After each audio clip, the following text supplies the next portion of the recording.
تو دولت، شہرت یا قرب الہی، تو کیا چنوگے تم؟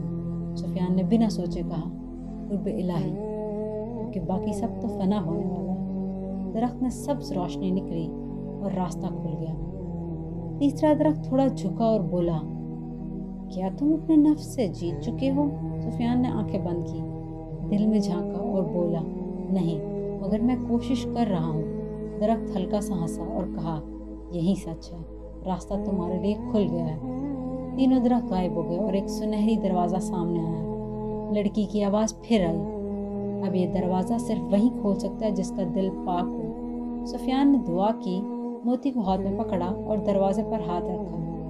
دروازہ آہستہ آہستہ چرچراتا ہوا کھل گیا۔ سامنے ایک نئی دنیا تھی، روشن، پرامن اور غیر معمولی دنیا۔ اب آگے دیکھتے ہیں کہ سفیان کے ساتھ کیا ہو رہا تھا۔